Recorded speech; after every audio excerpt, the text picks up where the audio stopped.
Lijep pozdrav svima. Sve vas najljepše pozdravljam iz Matičine knjižare i dobrodošli u novu epizodu Matičina podcasta. Prije samog početka i prije nego što predstavim našega gosta, želim iskoristiti ovu priliku i svim gledateljicama i gledateljima zaželjeti sve najbolje povodom ove nove 2025. godine. Danas je s nama profesor Marko Tadić, lingvist, redoviti profesor na odsjeku za lingvistiku Filozofskog fakulteta Sveučilišta u Zagrebu, predsjednik katedre za algebarsku i računalnu lingvistiku na istom odsjeku od 2001. Član i suradnik Hrvatske akademije znanosti i umjetnosti 2008. Jedan od razloga zašto je upravo danas s nama je zato jer je 2024. predsjednikom Vijeća za hrvatski jezik.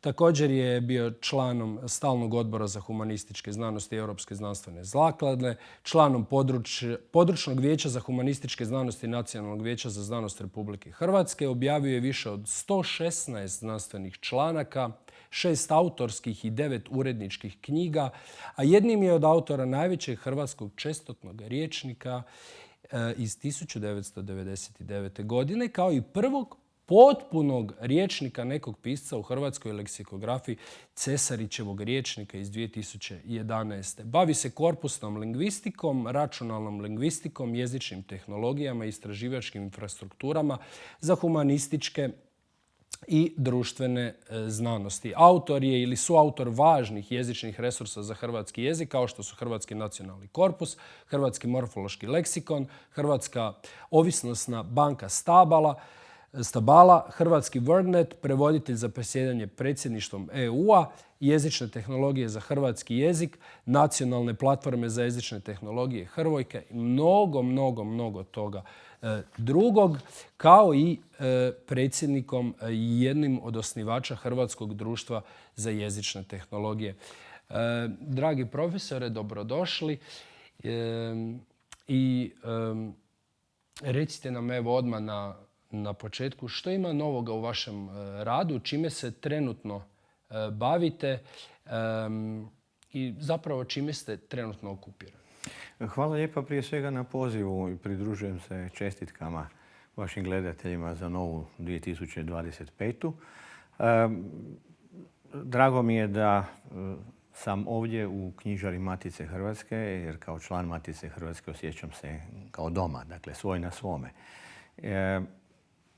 Ako baš želite da vam odgovorim na ovo pitanje što je novoga recimo u mome radu, pa čujte, uvijek ima nešto novoga zato što oni istraživači koji žele pratiti nova istraživanja, nove trendove ili nekakve nove paradigme koje se otvaraju, moraju zapravo stalno slijediti to. Ne bi li mogli svoja istraživanja prilagoditi tim ostvarenim rezultatima od strane drugih kolega istraživača. Dakle, nema potrebe ponavljati nešto što je netko već napravio, nego treba širiti taj prostor znanja i dalje. Konkretno, najnovija stvar je recimo da je krajem 24. konkretno u listopadu, završio jedan europski projekt u kojem smo izgradili prvi hrvatski GPT, veliki jezični model. Ali o tome zapravo podrobnije možemo i kasnije tijekom ovoga razgovora. Vjerujem da ćemo za to imati vremena. Svakako. Pa mogli bismo krenuti redom. Kako ste mnogo godina redoviti profesor, što je vas konkretno kao osobu potaknulo da se bavite upravo znanstvenim poljem kojeg ste odabrali? Dakle ste pronašli motivaciju? U kojem omjeru su na to utjecali vaši profesori, mentori? I budući da ste dugo sveučilišni profesor, možda na samom kraju biste li nam mogli reći kako tumačite današnju zainteresiranost mladih studenata za upravo vaše znanstveno polje? Mislim da još nisam na kraju, za početak. Mislim na kraju ovog pitanja. Da, u redu. Ali ajmo od početka recimo. Gdje mi je uopće motivacija bila? Nekad, dakle, maturirao sam u klasičnoj gimnaziji u Zagrebu 1981. Dakle, tada je postalo nešto što se zove služba za profesionalnu orijentaciju. Ono što je zanimljivo, dakle, maturante su slali u tu službu. Onda je ta služba ili taj ured je kao ispitao koje su naše sklonosti, preferencije. Što je sad u 8. razredu? Za što, recimo, imamo nekakvih predispozicija više ili manje. I onda je zanimljivo, dobio sam jezični test tamo koji su mi nakon isteka vremena uzeli, jer ja ga nisam stigao dovršiti i onda je ispalo da sam jedva 50% točno napravio jezični test. A fizikalni test sam riješio u trećini predviđenog vremena sa 100% točnošću. Test iz fizike. I onda su oni rekli mojim roditeljima, apsolutno prirodne znanosti, ništa drugo, savršeno. Upravo je za to je ko stvoreno otprilike. Međutim, ispada da zapravo svoj intelektualni razvoj dugujem trima osobama koje mogu smatrati da je nekakvim ishodišnicima. Prvi je bio zapravo moj nonić, Duško Jakac, koji je bio profesor Medicinskog fakulteta u Rijeci, ali koji je mene od moje 3. godine života, i to sam ja shvatio tek prije 20 godina, dakle kad sam imao dobrih 40, sam shvatio kako je on meni drilao memoriju kad sam imao 3 godine ili malo više. Dakle, to je jedan program, je li on to intuitivno, je on to programatski radio, nemam pojma, ali je začuđujuće kako je zapravo na taj način poticao intelekt kod malog djeteta. I ja tvrdim da se to kod male djece može, dapače, mislim da se i mora. Druga osoba ili drugi čovjek koji je jako utjecao na mene u usmjeravanju prema jeziku je Josip Tabak. Dakle, to je jedan nevjerojatan, duboko podcijenjen prevoditelj. Samo mali broj znalaca razumije što je on napravio za hrvatski jezik, koji je prevodio sa svih skandinavskih jezika, to je norveškog, danskog, švedskog, prevodio s portugalskog, španjolskog. U krajnjoj liniji prevodio čak sa hebrejskog. Sjetite se one legendarne Biblije stvarnosti iz 1968. On je prevodio hebrejski dio Biblije. Dakle, s njim sam imao prigodu, jednostavno zato što je njegova supruga bila kolegica s mojom majkom, pa su se često posjećivali. Ja sam imao prigodu s njim razgovarati još kao osnovnoškolac pa i srednjoškolac i upijati te nevjerojatne ideje i to nevjerojatno znanje o raznim jezicima koje on imao. A treća osoba koje zapravo dugujem na neki način to intelektualno usmjerenje je, nažalost, pokojni akademik Tonko Marojević, koji je radio sa mojom majkom u Institutu za povijest umjetnosti. I onda, naravno, moja majka sva začuđena rezultatima ove profesionalne orijentacije je rekla, pa čuj, ali on ti ide u klasičnu gimnaziju, kako će on ići sad na neku fiziku, astrofiziku ili nešto drugo? Ali prethodno, dakle, već u nižim razredima gimnazije, Tonko Morović meni za 15. rođendan darovao svoje Borgesove knjige koje je imao. Što na engleskom, što na hrvatskom i tako dalje. Bilo je čak i srpskih prijevoda, naravno. I nakon toga, prije izlaska na prijemni ispit na Filozofskom fakultetu, dakle, našli smo se, to se sjećam kod nas, u starom fijakaru na Grahu. I onda je on meni predstavio etimologiju u obliku kriminalističkog romana gdje se zapravo riječi prerušuju, stavljaju krinku, izgledaju drukčije od jezika do jezika. I to je bio kraj. To je bila iskra. To je bio kraj. Onda sam ja shvatio zapravo da je tu Borges, da je tu kriminalistika, da je tu prikrivanje, otkrivanje i da je zapravo jedan detektivski postupak.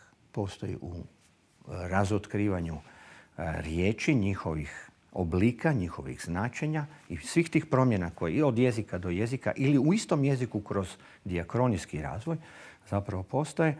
I onda je studij opće lingvistike bio nekakva najlogičnija odluka i to se je tako dogodilo. Dapače, ja sam još k tome upisao i latinski kao drugi predmet, međutim sam vrlo brzo shvatio da me filološki pristup jeziku ne zanima, da me zanima lingvistički pristup jeziku. To je ta bitna razlika između filologije i lingvistike. Pa sam onda, tad se to još moglo, naravno zamijenio latinski za fonetiku, a onda nakon 2. godine studija sam još upisao i društvenu humanističku informatiku koja je tada postala kao dodiplomski 2-godišnji studij. Dakle, na jedan način su me i računala privlačila i u gimnaziji... Da ih nije bilo mnogo? Ne, u gimnaziji uopće ih nije bilo. U gimnaziji samo teorijski niste imali. Osobna računala nisu postojala. Prva računala koju sam stavio svoje ruke je kad sam za 19. rođendan 82. dobio Sinclairov ZX81. I nakon toga su slijedili i Spektrum i onda onaj Amstrad Schneider 464, 6128 i tako dalje. Onda je niz PC-eva i danas sam zapravo na MacBook Pro, dakle danas sam na Macintoshu. Ali taj spoj računala i jezika, za taj spoj je možda najzaslužniji malo kasnije u formativnom smislu naš jedinstveni Bulču Laslo. Dakle, profesor kakvog najgenijalniji slavist kojeg smo sigurno imali. Rekli biste po imenu i prezimu Mađar. Ne, po tati Mađar, po mami Hrvat iz Čakovca. Dakle, to je bio moj profesor. Uostalom, ja sam naslijedio njegovu katedru. Dakle, to je katedra koju je on udario temelje na odsjeku za lingvistiku. I tu na jedan način dugujem njemu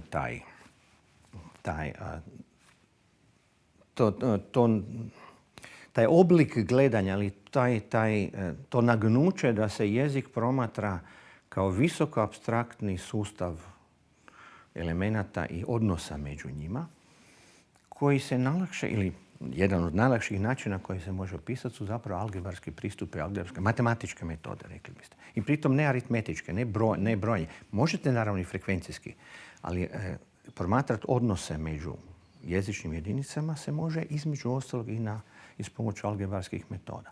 Moram reći da je tu također zaslugu ima i također nažalost pokojni profesor Dubravko Škiljan koji je mene još kao studenta 86. angažirao u jednom istraživanju kad se radio korpus Vjesnikovih i Večernjakovih izdanja, tekstova. I traži od mene da napravim korpusnu obradu. Dakle, nije to velik korpus, bilo je par 100.000 riječi možda. Za ono doba dosta veliko, naravno, ali međutim nije bilo nikakvog softvera kako to obraditi. Dakle, i onda me jednostavno... Nije bilo programske podrške, bilo ništa. kakve? Ne, onda sam ja lijepo isprogramirao sve zajedno u Turbo Pascalu 3 i napravio kompletnu obradu. I onda je čovjek shvatio da postoje sposobnosti. Ne? I zbog toga je kontaktirao Zavod za lingvistiku i u proljeće 87. sam ja imao razgovor u Zavodu za lingvistiku. Oni su mi rekli, možete li početi raditi prvog sljedećeg mjeseca? Rekao, čujte, ali ja još imam 15 ispita do kraja studija. Dakle, ja sam od svibnja do listopada položio 15 ispita jer sam znao da me čeka asistentsko mjesto. I onda su rekli, možete sad 1.11. Ne, dajte mi da se odmorim, pa sam počeo 1.1.88. Tako je to na kraju završilo. Ali zašto to sve govorim? Mislim, zbog čega to pričam? Pa zato što je, gledajte, ako možete neki podsustav, ne možete čitav sustav, ali podsustav nekog prirodnog jezika do te mjere formalizirati, da ga možete pretočiti u računalni program i napraviti ili računalni sustav ili računalni model koji se onda može provjeriti i uspoređivati sa ljudskom sposobnošću koju taj računalni model također predstavlja, onda zapravo doista ste opisali na jako kvalitetan način, funkcionalno opisali taj jezični podsustav. Ne? Dakle, računalna lingvistika na jedan način pridonosi proširenju spoznaja u teorijskoj lingvistici, jer može pomoći teorijskoj lingvistici u pronalaženju novih metoda, novih činjenica, novih spoznaja, u kojima se onda širi ovaj horizont koji nam teorijska lingvistika zapravo daje. Na jedan način računalna lingvistika, a pogotovo danas, kad računala pokazuju sve jače sposobnosti kakvih tada 80. ili 90. godina još uvijek nije bilo. Ne? Mislim, ako vam sad velim da sam 1.000.000 korpus hrvatskog književnog jezika koji se u hrvatskoj korpus lingvistici najčešće kolokvijalno zove Mogušev korpus, obradio na 386 sa 16 megabajta rama i 80, nevjerojatnih 80 megabajta hard diska, tvrdog diska, onda je to danas presmiješno. Moj mobitel ima 256 gigabajta danas. Dakle, to je situacija tehnoloških ograničenja koja su postala tada krajem 80-ih, početkom 90-ih u odnosu na ovo što imamo danas. A ovo što sam pitao na početku, u ovim godinama vašeg rada na sveučilištu primjećujete li promjene kod studenata? Ima li interes za računalnu lingvistiku? Mijenja li se taj interes s godinama, više, manje? Kako tumačite to? Pa, ja bih rekao da postoji uvijek neka konstanta. Konstanta postoji jednog ne velikog broja, ali postoji jedna konstanta broja kolegica i kolega koji su zainteresirani za to područje. Znate, svako će reklamirati svoje područje. Mi uvijek kažemo, gledajte, ne postoje nezaposleni računalni lingvisti. To je prva i zanimljiva spona. Pogledajte na uredu za zapošljavanje, nema nezaposlenih računalnih lingvista. Velika potražnja za računalnim lingvistima, pogotovo danas kad se u ovo doba velikih jezičnih modela, gdje sada se odjedanput pokazuje da su zapravo računalni lingvisti jako važni i jako potrebni. Ne? Dakle, ne bih rekao da postoji neki porast ili neko smanjenje. Postoji ova jedna, ja bih rekao, prirodna fluktuacija, ali taj broj je manje više konstantan. No, to se uvijek lako može vidjeti po do sada postojećem smjeru u diplomskom studiju lingvistike koji se zove računalna lingvistika i onda tu postoje specijalizirani predmeti koji upravo formiraju buduće računalne lingviste. Naravno, ja sam silom prilika odgovoran za taj studij i njegovo funkcioniranje, tako da pratimo to, da, naravno. Kako biste mogli približiti gledateljicama i gledateljima važnost vašeg rada? Tu prvenstveno mislim na te značajne mrežne jezične resurse za hrvatski jezik konkretno i vaše sudjelovanje na raznim projektima. Da, pa ono što je sasvim sigurno, a to je da hrvatski jezik nećemo moći sačuvati ako ga konzerviramo. Dakle, on će potonuti u neku povijest. Ako ga pokušamo konzervirati, on mora biti živ jezik. Mi moramo omogućiti njegovu uporabu u digitalnim komunikacijskim kanalima 21. stoljeća. Svi komunikacijski kanali 21. stoljeća su zapravo digitalni. Ne? Dakle, a to se može postići jedino tako ako za hrvatski jezik razvijemo jezične tehnologije. Naime, što su jezične tehnologije? Što bi spadalo u jezične tehnologije? Imate lijepu definiciju što je to tehnologija. Ajmo krenuti od definicije što je tehnologija. Dakle, u leksikografskom zavodu, hrvatskom leksikonu Leksikografskog zavoda Miroslav Krleža imate definiciju tehnologija je skup postupaka za preradbu sirovina u proizvode. Najopćenitije, tehnologija. I sve je jasno kad govorite o kemijskoj tehnologiji. Dakle, uzmete SO2, otopite ga u H2O, dakle sumporni dioksid u vodi, dobijete H2SO4, sumpornu kiselinu. Postoji postupak koji uz katalizator platinu pospješuje taj postotak. Dakle, potrpate sumpornu kiselinu u staklene boce, stavite naljepnicu s prekriženim kostima, lubanjom, dakle otrov i prodajete na tržištu. Znamo što je sirovina, SO2H2O, znamo postupak, znamo proizvod. Međutim, kod jezičnih tehnologija sad je to malo kompliciranije. Onda biste se pitali, dobro, a što je sirovina? Jezične tehnologije ovise u potpunosti o informacijskim tehnologijama na isti onaj način na koji današnje komunikacijske tehnologije isto ovise o informacijskim tehnologijama, o IT-u. Dakle, jezične tehnologije govore o jeziku koji je spremljen već u digitalnom području, u digitalnom svijetu. Znači, sirovine za jezične tehnologije su podaci o jeziku. Dakle, tekst u digitalnom obliku. On može biti kao tekst, dokument, Word, TXT, bilo što drugo, ali može biti recimo audio snimka, može biti video snimka, može biti snimka u kojoj netko nešto govori, maše rukama, mršti se i tako dalje. To su ovi paralingvistički znakovni sustavi koji nam pomažu u ukupnoj gradbi značenja. I oni čine sastavni dio recimo nekakve semantičke analize. Jer, na primjer, gestikulacija uvijek se događa na mjestu semantičkog fokusa rečenice. To je ono mjesto gdje je višak obavijesti. Ne možete to napraviti, odnosno morate strašno moći kontrolirati svoju gestikulaciju u odnosu na poruku. Govoriti, to dobri glumci znaju, ali običajno ljudi to ne rade. Dakle, to su sirovine, podaci o jeziku. Postupci su dakle različiti alati koji će obrađivati te osnovne podatke. I podaci o jeziku su vam u korpusima i digitalnim rječnicima.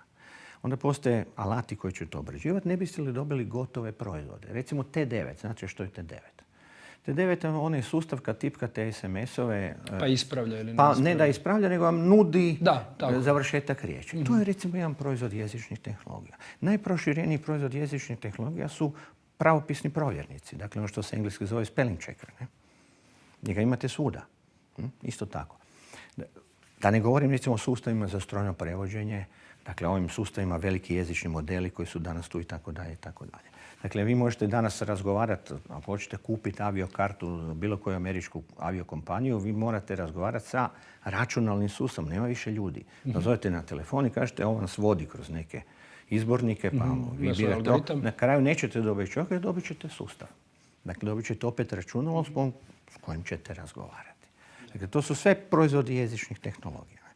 Dakle, ako nećemo za hrvatski jezik imati to, razvijene jezične tehnologije, dakle, ono što će se dogoditi da će govornici hrvatskog jezika iz čiste komocije, to je pristojan način da se kaže lijenost, dakle, drugi zakon termodinamike, što manja utrošak energije, što veća količina informacija. Ne?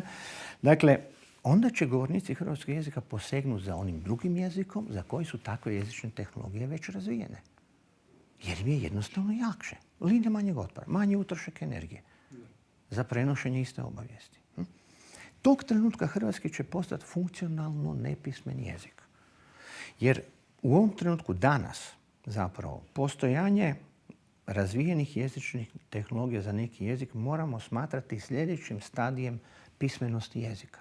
Dakle, ne samo postojanje pisma, nego i postojanje pomagala koja će nam omogućiti olakšanu uporabu nekog jezika u računalnom, digitalnom okružju.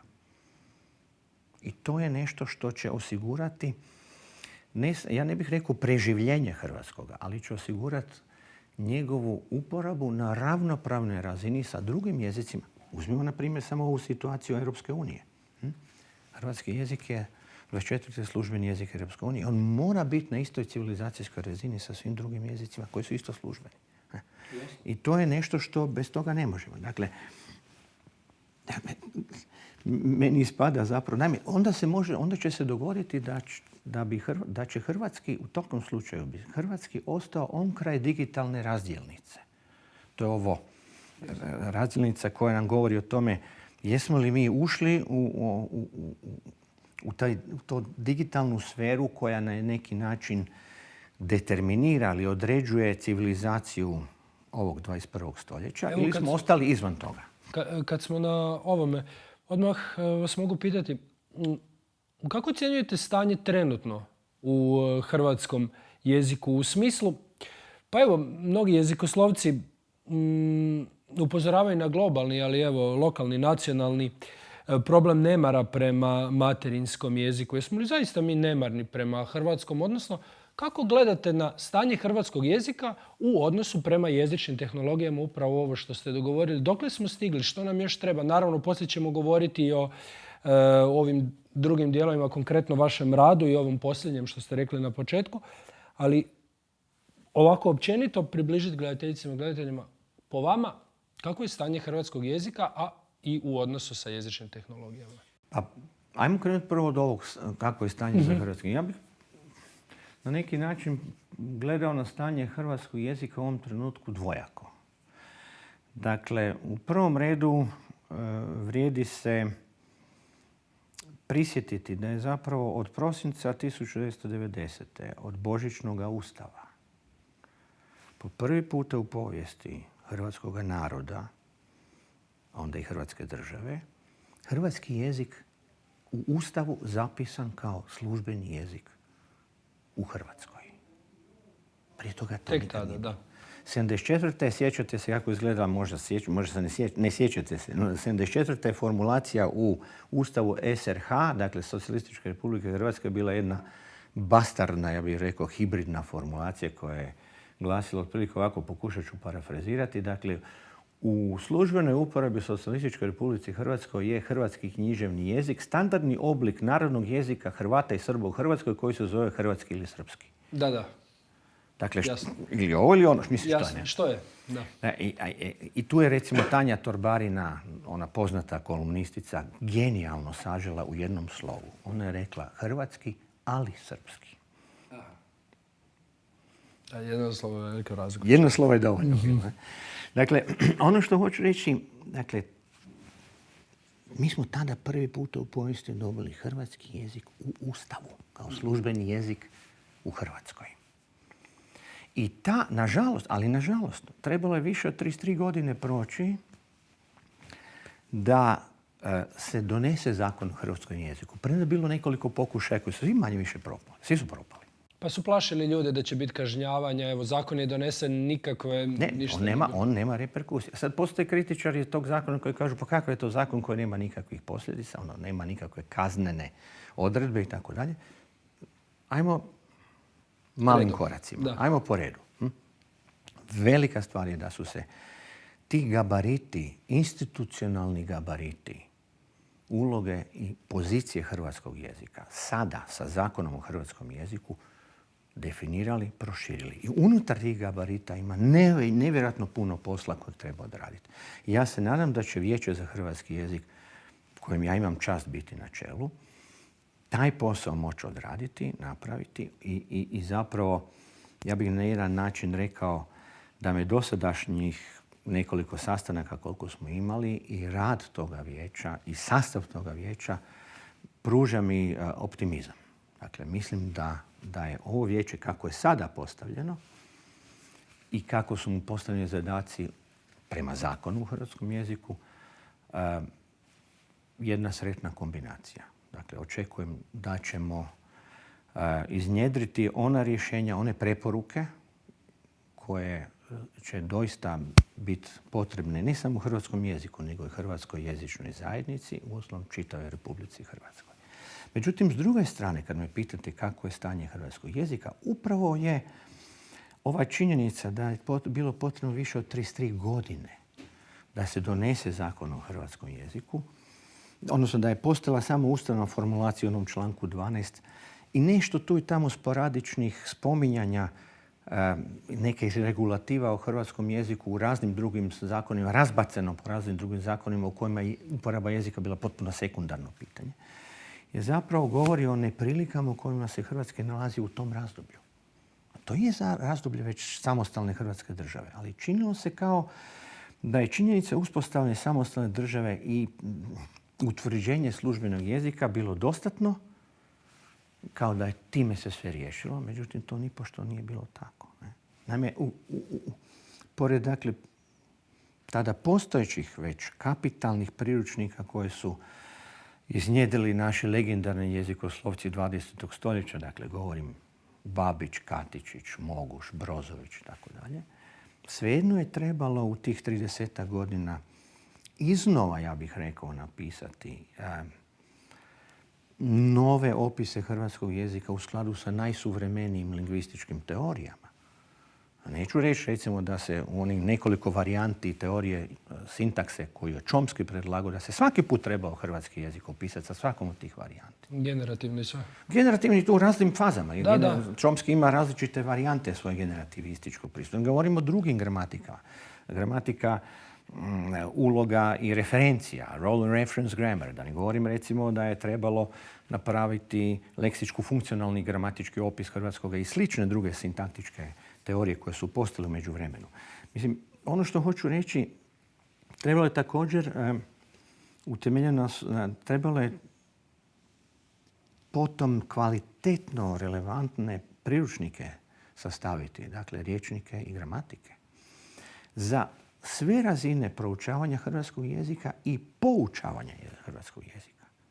Osmoškolsko, srednjoškolsko, dakle osnovnoškolsko, srednjoškolsko, pa čak ako hoćete do razine poslijediplomske. Jer postoji čitav niz znanstvenika, nažalost, u drugim područjima koji dan danas još jako loše koriste hrvatski.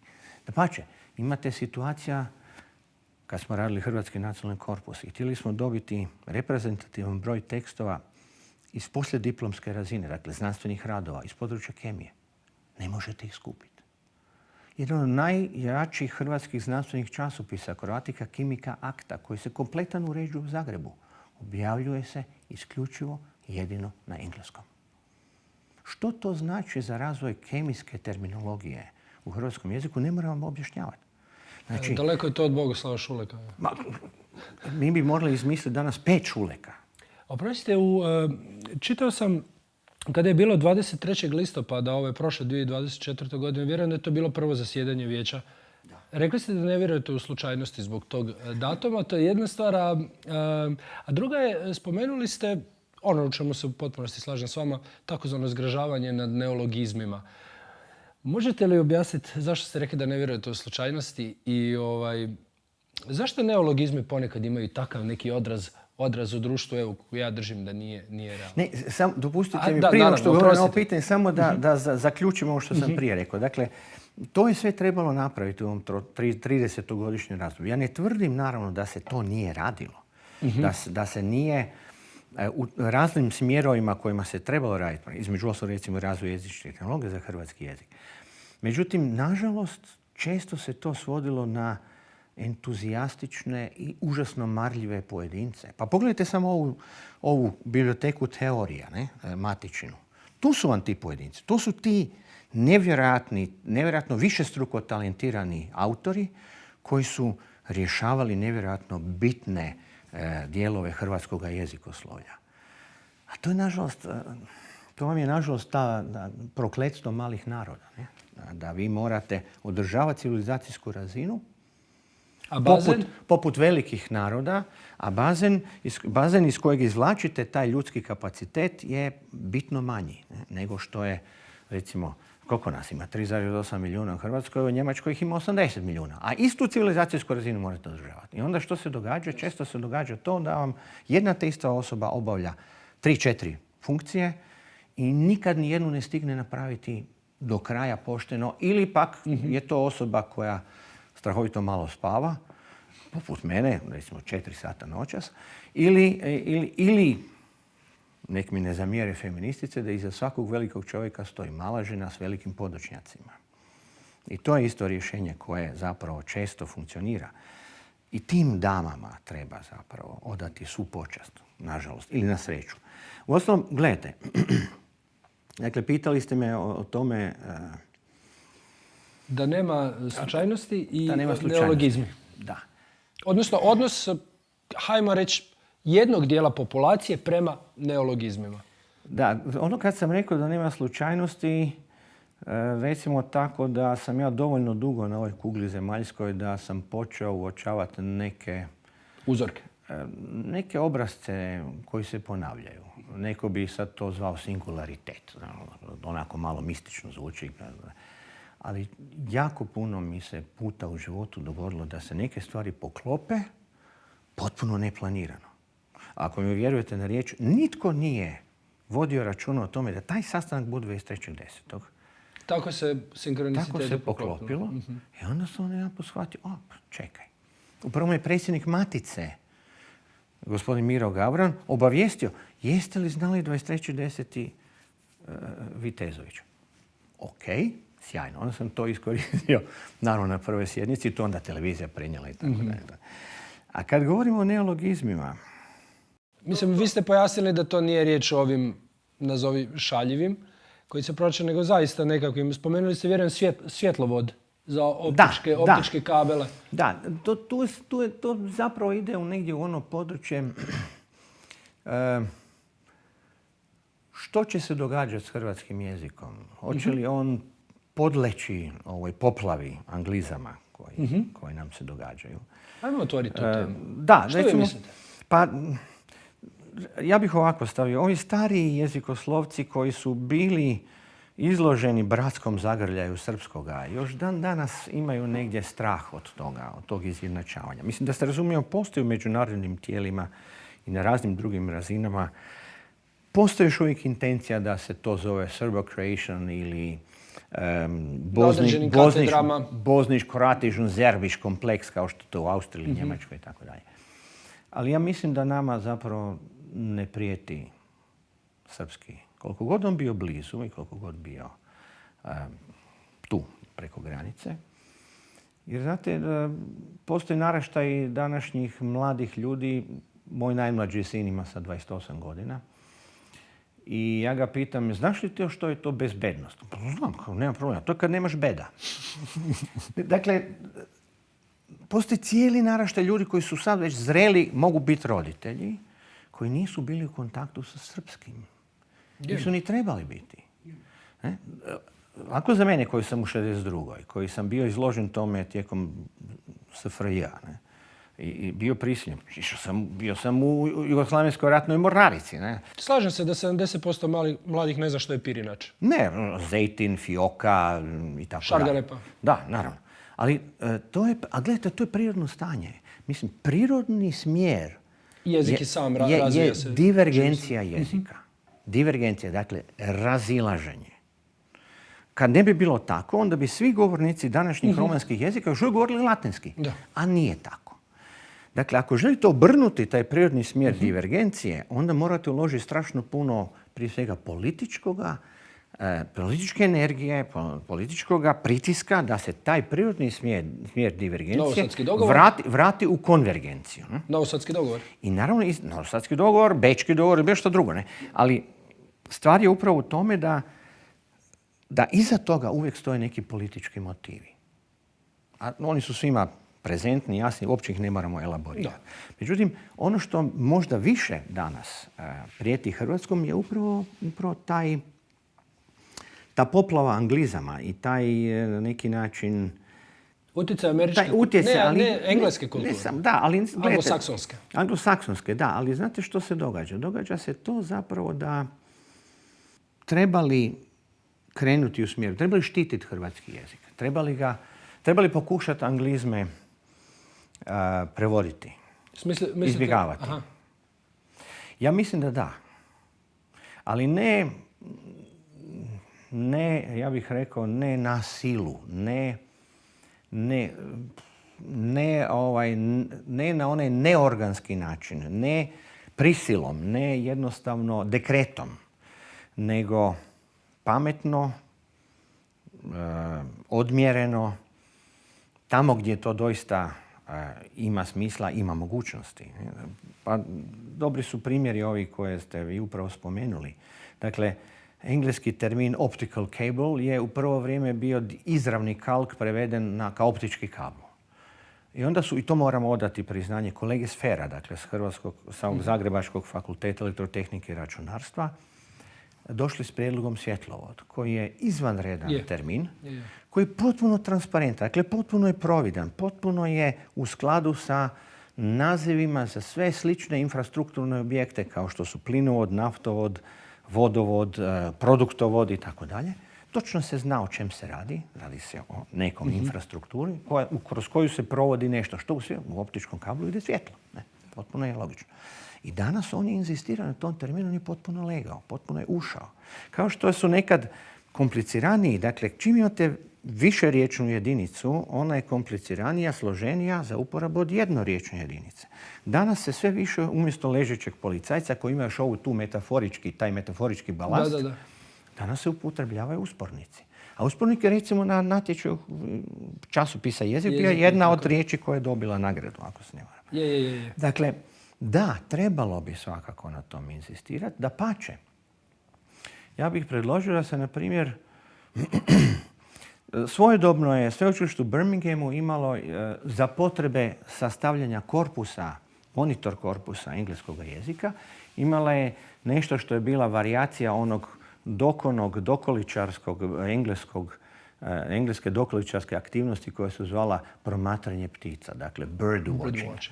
To, moram priznati, nikad to nisam razumio. Zašto bi netko gubio vrijeme tako da čuči u nekom grmu sa dalekozorom i pokušava pogledati palčića striježa koji je upravo sad izletio.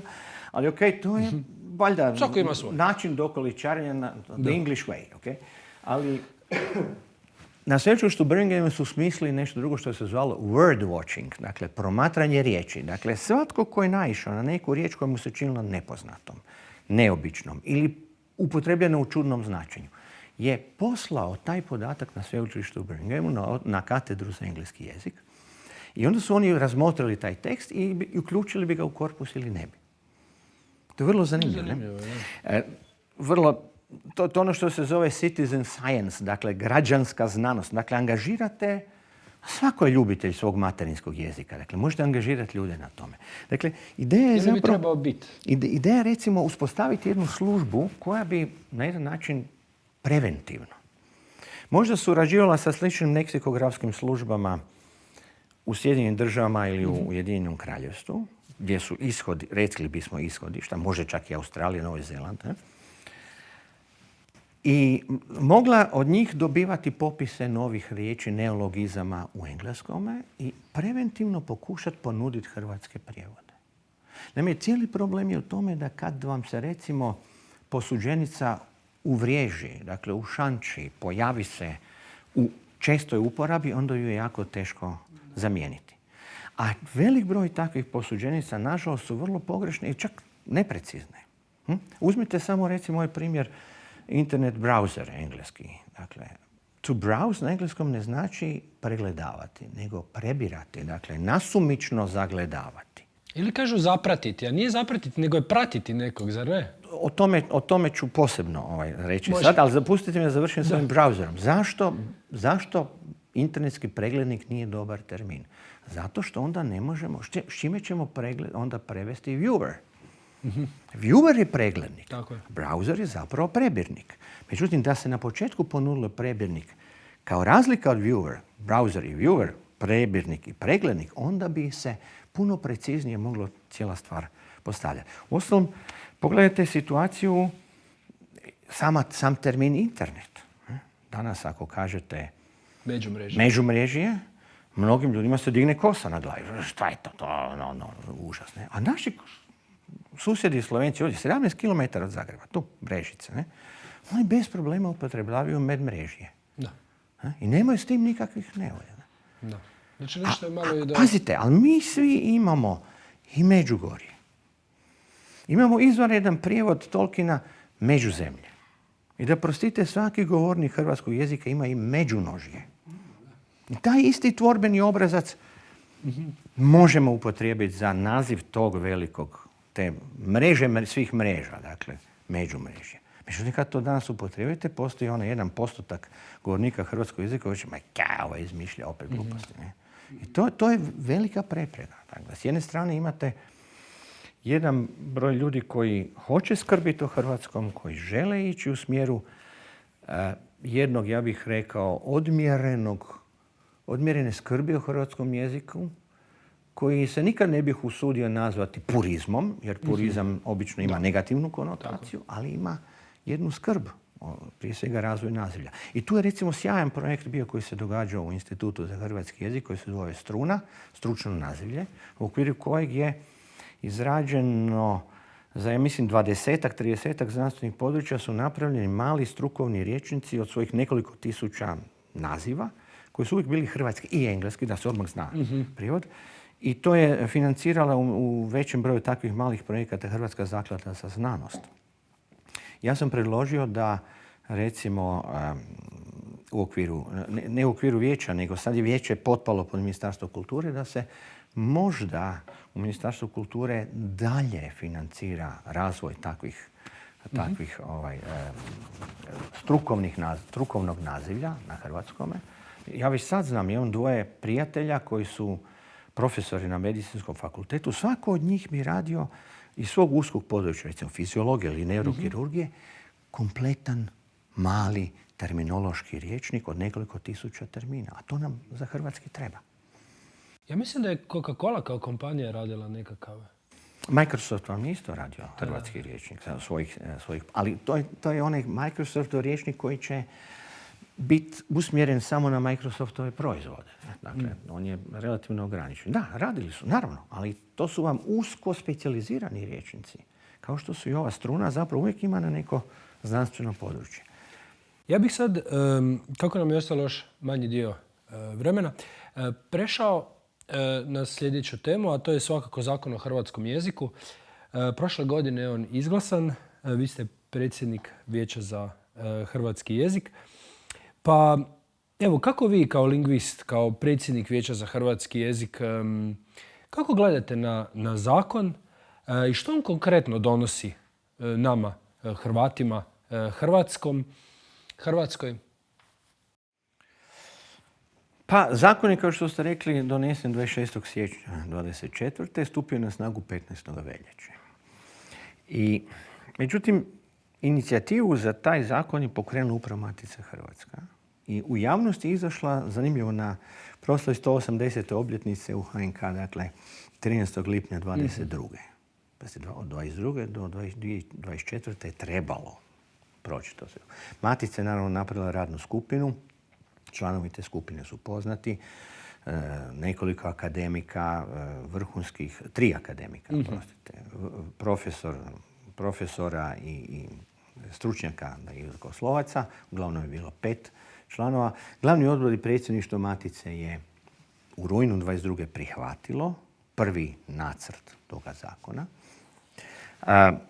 Onda se Matica obratila akademiji, pa je odbor za normu hrvatskog jezika, standardnog jezika, primio taj nacrt. Obavljena je interna rasprava o tome i dobar broj primjetaba i napomena koje je odbor Hrvatske akademije filološkog razreda uputio i su članovi tog povjerenstva matičinog prihvatili, pa je onda unutra su se pojavile formulacije koje već i danas stoje. Vlada je dala potporu tome u travnju 23.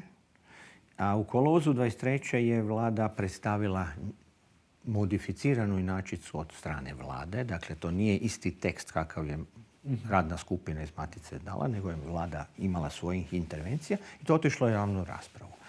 I sva sreća, dakle, 26. siječnja 24. je taj zakon izglasovan u Saboru i imam ovdje, ako se ne varam, točne podatke, da ne govorim na pamet. Dakle, 95 sabornika je bilo za, 17 protiv i 10 suzdržanih. Bio sam tamo, čuo sam argumente. Da, ja stvarno ne mogu shvatiti zašto bi netko bio protiv zakona o hrvatskom jeziku, ako postoji puno europskih zemalja. Osim ako ne misli da zapravo hrvatski jezik ne postoji, nego je on dio nekog drugog zajedničkog i tako dalje, tako dalje. Da. Postoji vjerojatnost da netko tako misli, ali sad na to ima sva demokratska prava. Dakle, ima čak i pravo glasovati protiv, kao što se i dogodilo.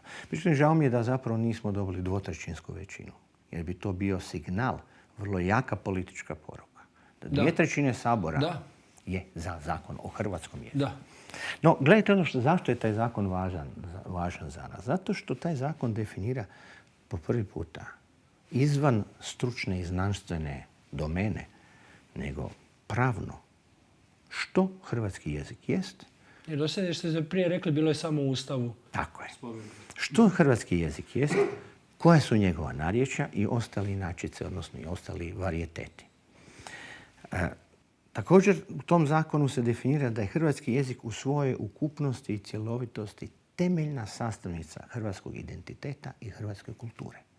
To sa hrvatskom kulturom je vrlo značajno, jer do sada se smatralo da hrvatski jezik pripada samo znanosti, a ne i kulturi.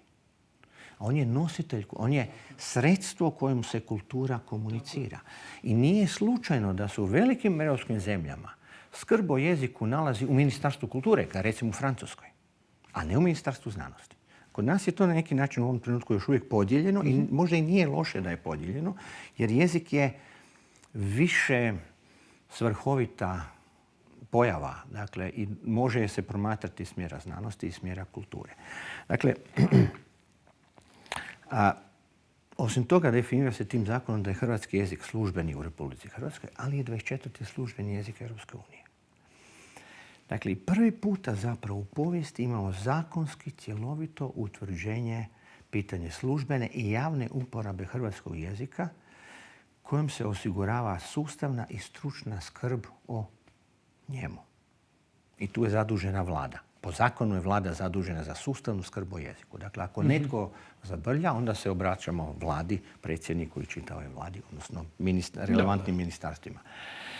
Gledajte, neka od prioritetnih područja skrbi o hrvatskom jeziku su već definirana eksplicitno u tom zakonu. Na primjer, uporaba hrvatskog standardnog jezika u obrazovanju na svim razinama.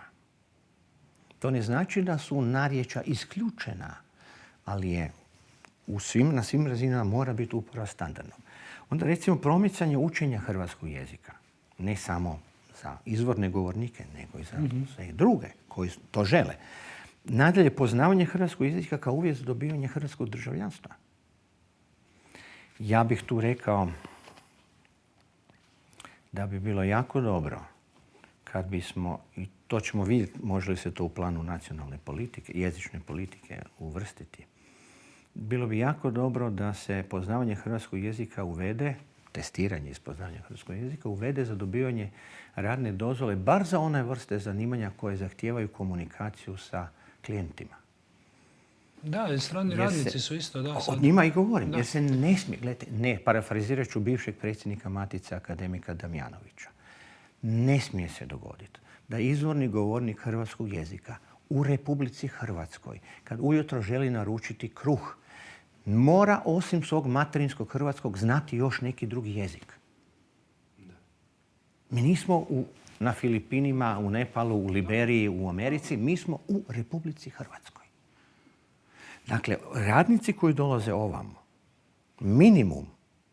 minimum uvjeta za dobivanje radne dozvole, ako žele biti na radnom mjestu gdje se komunicira sa govornicima hrvatskog, moraju položiti test hrvatskog jezika. B razine, bilo koje, osnovne razine. Da. Dobar dan, što želite, kruh, hvala lijepa. Konverzacijska razina. 2 eura, izvolite, doviđenja. Ne tražimo njih da pišu znanstvene radove na hrvatskom. Kako biste gledateljicama i gledateljima približili cilj i rad, evo, baš vijeća? Pa, zakonom je regulirana uspostava vijeća za hrvatski jezik, dakle, koja se sastoji od 15 predstavnika. Sad da ne pogriješim, pročitat ću, dakle, predstavnici su iz Hrvatske akademije znanosti i umjetnosti, Matice Hrvatske, Instituta za hrvatski jezik, Leksikografskog zavoda Miroslav Krleža, Nacionalne sveučilišne knjižnice, 6 javnih sveučilišta na kojima se hrvatski jezik poučava i proučava, Hrvatskog filološkog društva i 2 društva prevoditelja, književnih i konferencijskih. I postoji jedan predstavnik iz Ministarstva vanjskih i europskih poslova, ona uprava u ministarstvu koja skrbi o hrvatskom jeziku u tijelima Europske unije. Dakle, kronološki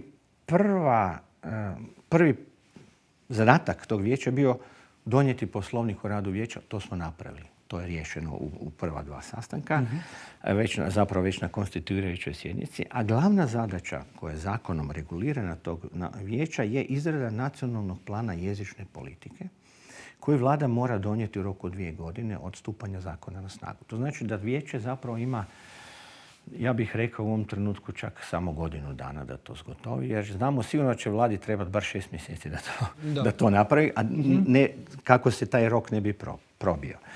Naime, nacionalni plan mora donijeti popis prioritetnih ciljeva i mjera za javnu i službenu uporabu hrvatskog jezika, a neka od tih područja su već eksplicitno, dakle, izrijekom navedena u zakonu. To je a. društvene uloge i pravni položaj hrvatskog jezika u zemlji i inozemstvu. Tu je recimo primjer vrlo zanimljiv u samoj Europskoj uniji. Dakle, svi oni slučajevi kad se recimo u Europskoj uniji referira na hrvatski kao sastavni dio nekakvog složenog jezika ili makrojezika.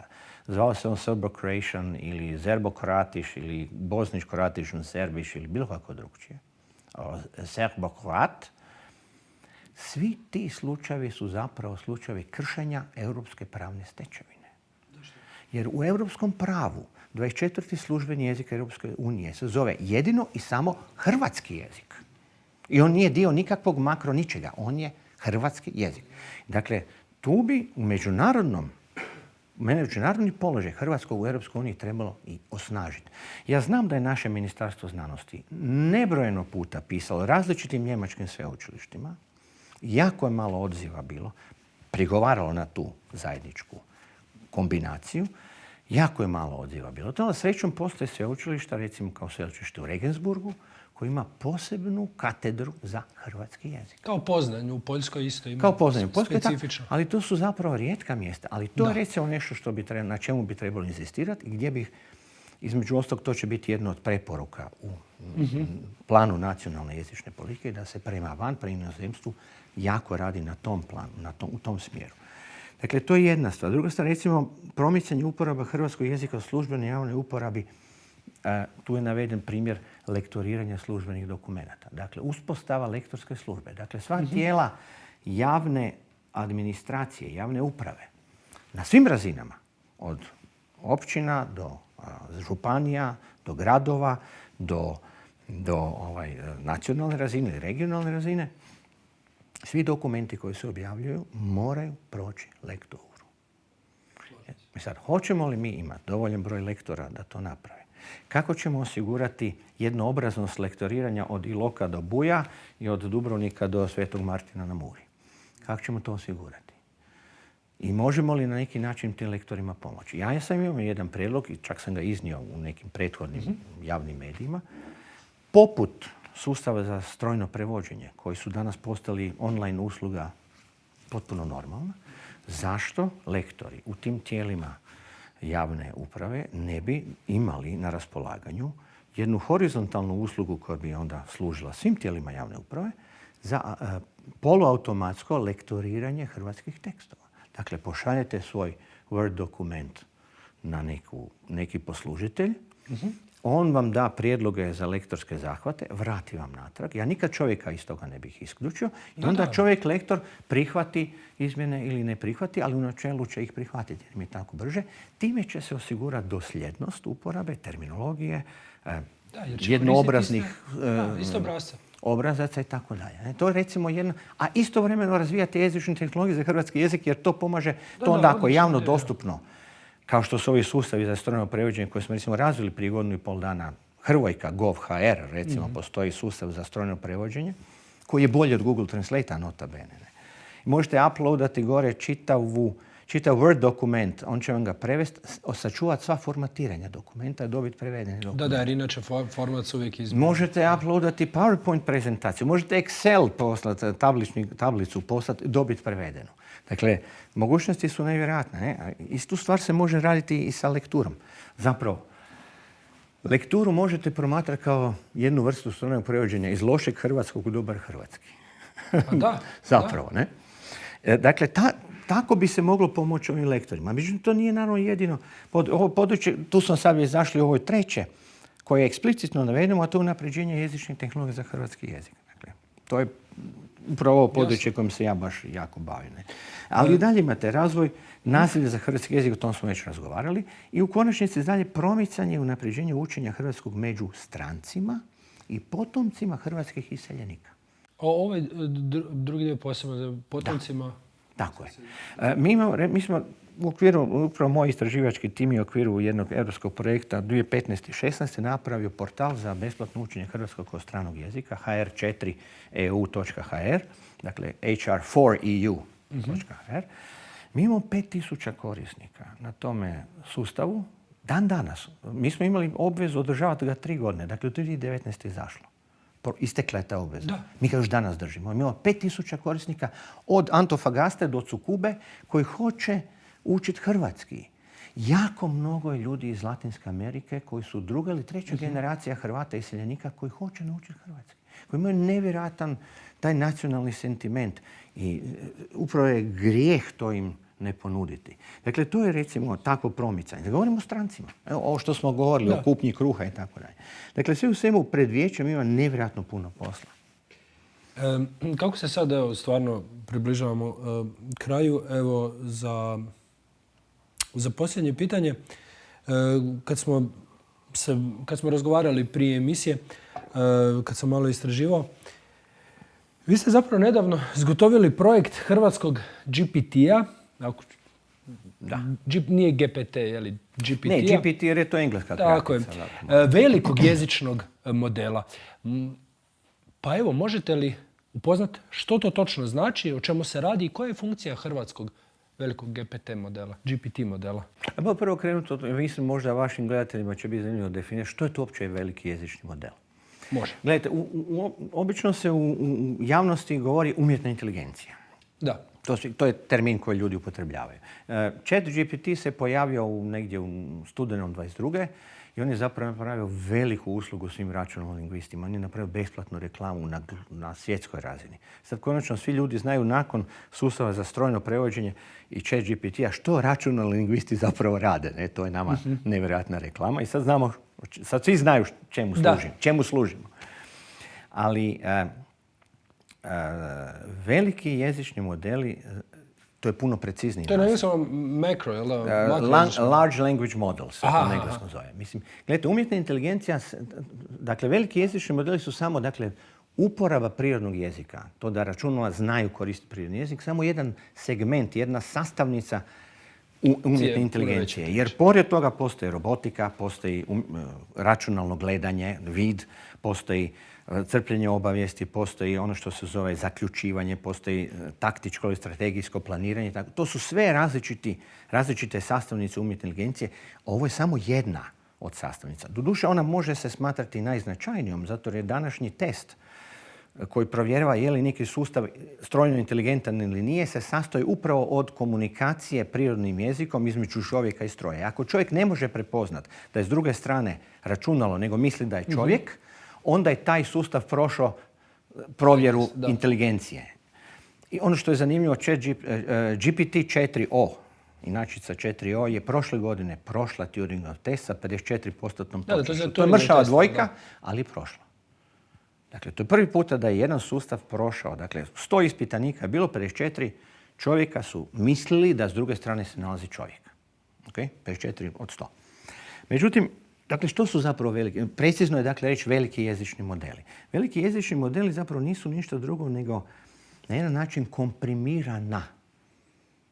komprimirana, stisnuta, ogromna količina tekstnih podataka koji govore o tome kako ljudi upotrebljavaju jezik, a onda je ta komprimirana ogromna, govorimo o milijardama rečenica, ne samo riječi, milijardama rečenica ili milijardama čak dokumenata, onda se to cijelo znanje komprimira i zapravo pretoči u jedan model koji koristi tehničku podlogu koja se zove neuronske mreže. Dakle, na jedan način neuronski se oblikuje slično poput neuronskih spona u našem mozgu, samo su to umjetne neuronske spone računalno realizirane. Računalne sinapse. Da, recimo. I onda takva mreža oponaša ono što je naučila iz ljudskog teksta, iz ljudskih tekstova u takvim ogromnim količinama. I taj trening, dakle ta obuka velikih jezičnih modela se događa u nekoliko milijuna iteracija, u nekoliko milijuna ponovljenih situacija. To je najlakše objasniti kako to izgleda taj trening, recimo na prevođenju. Dakle, vi date stroju rečenicu u izvornom jeziku i njezin prijevodni ekvivalent na ciljnom jeziku. I kažete... Prevedio 10 puta. I kažeš mu, evo ti, ovo je ulazni podatak, na izlazu želim dobiti prijevod. Okay? Onda sustav pokušava pogoditi koliko je to slično. Ako je, nije slično. Koliko je isto. Ako nije isto, ajmo natrag, ajmo rekonfigurirati tu neuronsku mrežu i to ide nekoliko milijuna puta dok izlaz iz neuronske mreže potaknut takvim ulazom ne izgleda ili potpuno jednako ili najbliže moguće onome željenome izlazu. Dakle, na taj način se konfiguriraju, odnosno treniraju, odnosno obučavaju te neuronske mreže. I to su veliki jezični modeli. Dakle, a hrvatski? A hrvatski, cijela priča o tome, gledajte, što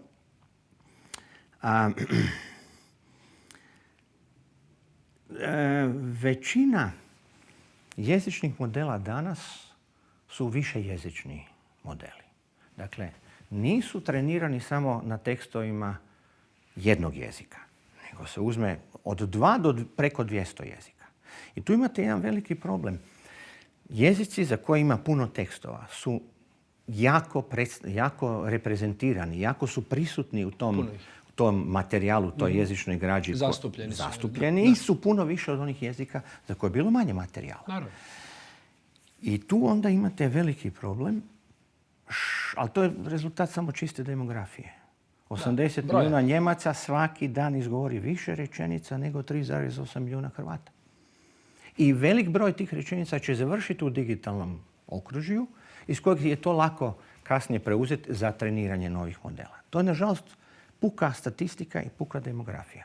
Ali svejedno, treba vidjeti možemo li skupiti toliku količinu tekstova na hrvatskom jeziku, govorimo o milijardama riječi, na primjer, da dosegnemo onu granicu gdje taj model dobije nekakav ne kvantitativni, nego čak kvalitativni skok. Dakle, da uspijemo skupiti dovoljno teksta gdje dolazi u tom treningu do onog zasićenja, dakle do asimptote, dolazite do toga da sa dvostrukim uvećanjem broja tekstova nećete dobiti dvostruku kvalitetu, nego ćete puno manji napredak. Dakle, tu ste negdje onda došli do zasićenja. I to ne smijete pretrenirati sustav, jer onda zapravo opet narušavate one uspostavljene odnose. Dakle, što hoću reći sa tim izradom? Dakle, problem je u tome kad imate više jezične modele.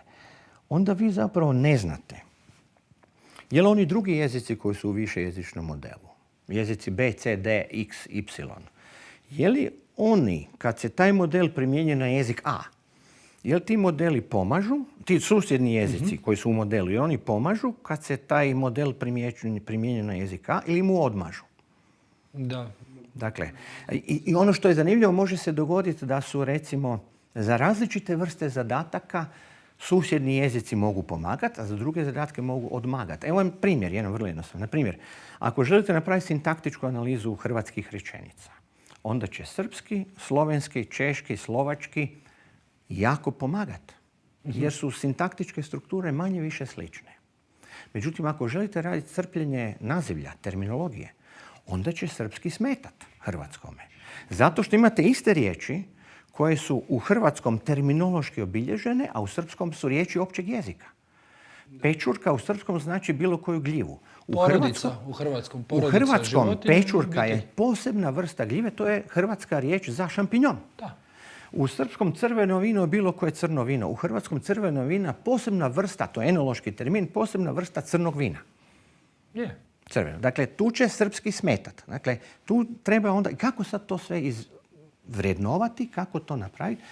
Pa jedino tako, najjeftiniji način je napravite jednojezični model. On će uspostaviti osnovnu razinu kvalitete izvedbe jezičnog modela i onda možete u odnosu na to promatrati kako ovi više jezični modeli za pojedine zadatke rade bolje ili rade lošije od ovog jednojezičnog. I to je razlog zašto smo uopće išli u tom smjeru i to smo napravili. Dakle, mi smo u tom projektu koji je iz programa Obzor Europa, dakle financiran sredstvima Europske unije, obećali da ćemo skupiti 6 milijardi riječi hrvatskog. Mi smo skupili gotovo 15 milijardi, ali kako je projekt trajao samo 9 mjeseci, on se točno zvao Hrvatska proširenja proširene stvarnosti. Dakle, Creation Extensions of Extended Reality. To je podprojekt jednog većeg projekta iz programa Obzor Europa koji se zvao UTTR, dakle UTTR, i imali smo samo 9 mjeseci za trajanje tog projekta. Mi smo 9 mjeseci morali skupiti, obećali smo da ćemo skupiti, obraditi, trebate počistiti sve te prethodne tekstove i onda trenirati na superkompjuterima, jer to na malim ne možete raditi. I nama je trening, recimo, tu smo imali nevjerojatnu sreću pa smo dobili Euro HPC, dakle High Performance Computing, cijeli grid. Dobili smo, kako to je europski projekt, onda smo dobili pristup tim velikim sustavima i djelomično smo radili na srcu, dakle na Supeku i na Vrančiću. I nama je trajalo, recimo, 3 tjedna. 3 tjedna je trajalo treniranje. Mađari su recimo još tamo davno, krajem 2022. mađarski GPT-3 trenirali 3 mjeseca. Na 4 grafičke kartice. Dakle, grafičke kartice morate imati za to. Mi smo imali sreću pa smo mogli brže to napraviti. Zapravo nismo mogli svih 15 milijardi uključiti riječi jer jednostavno nismo imali vremena za sve počistiti pa je to istrenirano na nekakvih 8 milijardi. Zato to još uvijek zovemo beta. Da. Zato zovemo, dakle, hrvatski GPT beta. I on je potpuno slobodno dostupan na repozitoriju hrvatskog Clarina. Može se upotrebljavati za istraživačke ili čak komercijalne svrhe bez ikakvih ograničenja, s tom razlikom da jedino morate navesti autorstvo toga jezičnog modela. To je, da ne bi bilo. To je pristojno, ne? Dakle, u načelu. Ali ja se nadam da će taj model odigrati onu ulogu koju je recimo Hrvatski nacionalni korpus odigrao od 1999. na ovamo, kad je zapravo bio prvi nacionalni korpus koji je bio slobodno pretraživ online. Tada su postojali i britanski nacionalni korpus i češki nacionalni korpus, ali nisu bili online. Mi smo prvi nacionalni korpus, inače 3. nacionalni korpus u povijesti korpusa lingvistike koji se sastavljao, 1998. smo počeli raditi, mi smo ga već 1999. stavili online u slobodnu pretragu. I on je napravio nevjerojatan proboj u smislu raspoloživosti i dostupnosti hrvatske jezične građe svima koje zanima hrvatski jezik, a osobito bio koristan našim lektorima u inozemstvu, jer su onda umjesto knjiga studentima rekli, evo izvolite korpus, pogledajte si primjere, pretražite i tako dalje. Dakle, ja se nadam da će sličnu ulogu odigrati ovaj veliki jezični model za hrvatski jezik, koji je zapravo prvi jezični model koji je treniran na hrvatskim jezičnim podacima, taj hrvatski GPT. Međutim, GPT nije jedina arhitektura. I to je nešto što u budućnosti bi hrvatski jako trebao slijediti. Mislim da bi to trebalo raditi vrlo ozbiljno, sustavno. A to je sa svakom novom arhitekturom koja se pojavljuje za velike jezične modele. Nakon, recimo, ChatGPT je zapravo GPT 3.5, GPT 4 se pojavlja, sad se već najavljuje GPT 5, ali imate druge arhitekture kao što recimo Llama, pa onda je Googleova Gemma, pa onda imate, ne znam, još drugo. Pokušava se, na različite načine. Da, imate PTU, ne? Dakle, mi smo uzeli ovu Googleovu Gemmu koja je javno dostupan model za koji se nikad, čak se ni ne zna na koliko trilijuna riječi je treniran. I hrpa jezika. Ali vi sve te velike jezične modele možete naknadno dotrenirati sa ciljanim jezičnim podacima. Dakle, mi smo uzeli tu veliki Googleov Gemma model i dotrenirali smo ga s ovim istim hrvatskim jezičnim podacima. I on se pokazuje izvanredne rezultate u nekim zadacima. Recimo, prepoznavanje mnijenja. Dakle, to je ono što se engleski zove sentiment analysis. On ima 78% točnost. Pogodi osjećaj. Da, stav govornika prema nekom predmetu u nekoj rečenici. Je li stav koji je iskazan u rečenici pozitivan, negativan ili neutralan? Dakle, sa 78% točnosti prepoznaje. I bilo mi je zaista ugodno razgovarati s vama. Mnogo toga sam saznao. Vjerujem i gledatelji i gledateljice. Hvala vam još jednom što ste došli, što ste vaše znanje podijelili s nama. Vjerujem da će u budućnosti toga biti još, jer mi se čini da ste odabrali zaista pravu nišu i pogotovo sada. Evo, još jednom se zahvaljujemo, drage gledateljice i gledatelji. Hvala vam što ste pratili novu epizodu Matičina podcasta. Vidimo se uskoro i svako dobro.